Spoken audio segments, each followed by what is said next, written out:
I'm making a quick video here to show people of a problem with the Meike vertical grip for Sony A9 II, A1, A7R4, and A7S3.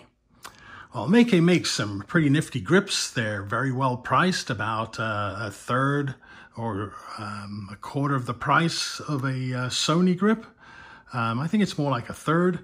The grips are made quite well. I mean, they are made out of, composite plastic rather than metal, like the Sony one. However, they're, a nice fit, and they're pretty well finished, and they, look like they belong on the camera. The grip design here is very nice. It's very ergonomic, and does, the physical part of the job very well. The grips are pretty reliable from what I've heard. However, there is a little issue with it, quite a serious one. This button here is the vertical release button, and it's pretty much identical to the one on the Sony camera. The Sony grip. And the one on the Sony grip, I have to say, kind of matches the feel of the release on the camera more than the Meike one does. But, that's justifiable if you consider the difference in price. However, just like the Sony, this button has an on-off switch. It's kind of a ring around the camera. Now, on the Sony, this on-off switch does not turn off either the camera or the grip. What it does is it just deactivates this button, the release button, on the vertical grip, so you don't accidentally shoot pictures with it just because you're holding the camera when you're shooting horizontal. So if you're not planning to do vertical shots, just for convenience, you can deactivate this switch. However, on the Meike, this is actually a power switch for the entire grip, vertical grip unit. And when this is turned off, the grip abruptly cuts power to the camera. Now, this is a problem because mirrorless cameras, when you turn them off with their switch, the camera goes into a shutdown cycle. Now, this is what happens in the shutdown cycle. To start off with, if all data isn't written to the card, or the file allocation table of the card hasn't been fully written, it gets rewritten. And if there are any images in the buffer of the camera, even if you turn off the camera does not power down until the images that are getting written from the buffer to the memory card aren't all written to the card. So the camera keeps the power up until the buffer's empty, then it writes the file allocation table correctly, and then the camera goes to sleep. This switch, however, just abruptly cuts power to the camera. So if the file allocation table is being written, or the buffer is still writing images to the card, the camera suddenly dies, the cards get corrupted, and you lose all your pictures. You might get lucky, it might just damage some of them, or it might just damage the last images recorded, but that's all just a question of luck. You never, ever abruptly cut power to any type of memory while data is being written. It is a recipe for corrupt data. So what I'm going to do here is I'm going to turn on the camera. Well, the camera was already, I'm just going to wake it up, and I'm going to shoot a burst of images. So we're shooting away like nuts. I'm filling out the buffer. let's say I'm, on a dance floor at a wedding, I'm shooting a whole bunch of images, or I'm shooting behind the scenes shots on a movie, and it's high action, so I'm doing a lot of shots. I'm done with this camera. I sling it down on my side while I grab my other camera, and somebody bumps into the camera. Oh, crap. Now the camera's suddenly powered down. Basically, the grip shut down and it abruptly turned power off on the camera. The file allocation table hasn't been correctly written, because that gets written once each file is completely written to the memory. And now I have a corrupted card. So I'm going to turn the camera back on and we'll see what happens. Camera comes back on. It seems to struggle. And there we have it. Data written incorrectly to the card. So we go through this, try to sort things out.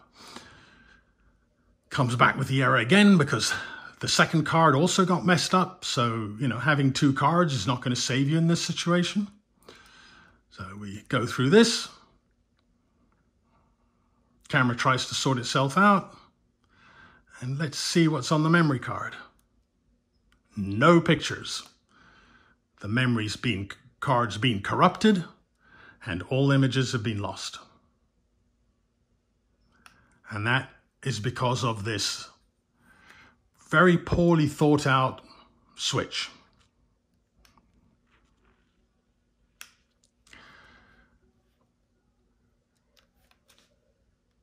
Now, there are other aftermarket grips available for the Sony A1 that, instead of having a power switch on the grip, the release button here and the on-off button on here, on those grips, works just like the Sony camera. So you can't turn the camera on and off on those vertical grips, yet you can turn off the release button here. And Velo makes one, which is nicely made. It's finished pretty much as well as the Meike, and it will never abruptly cut power to your camera.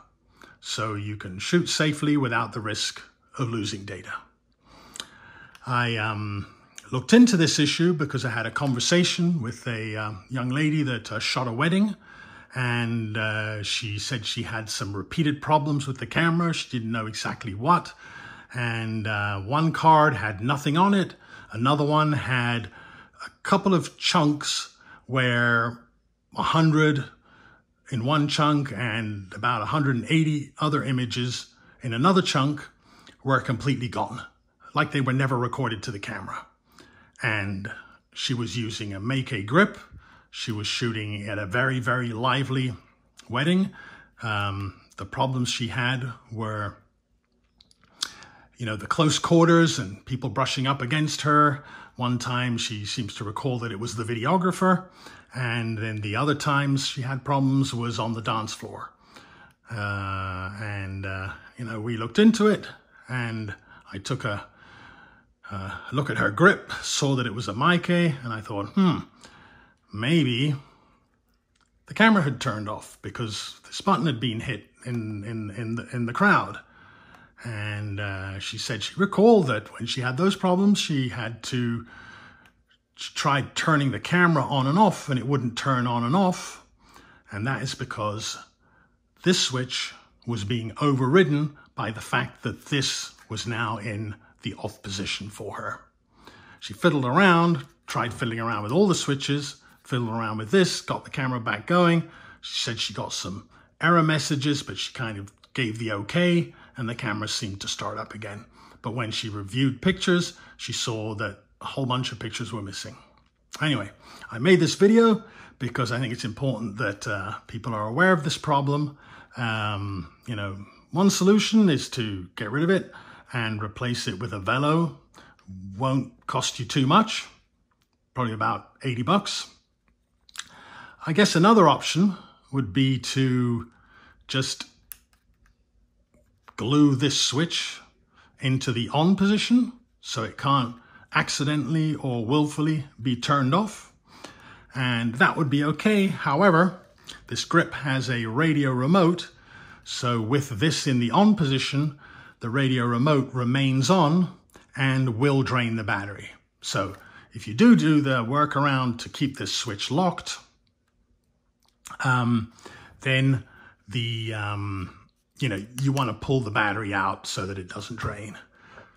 I guess another solution would be to put some some tape over here, just so this switch isn't so vulnerable. I mean, it's just so light, it's easy for it to accidentally be knocked into the off position.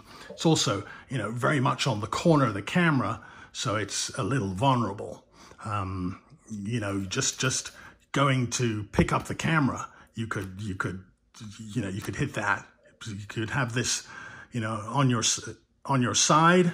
You're switching from your long lens to your short lens, from your 70 to 200.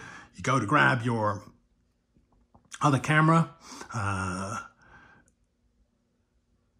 This could accidentally be knocked from the on to the off position. Also because, this is the on position, and you just have to knock it the tiniest bit this way and it goes to the off position. So anyway, I made this because I hope nobody else loses any images, and there you have it.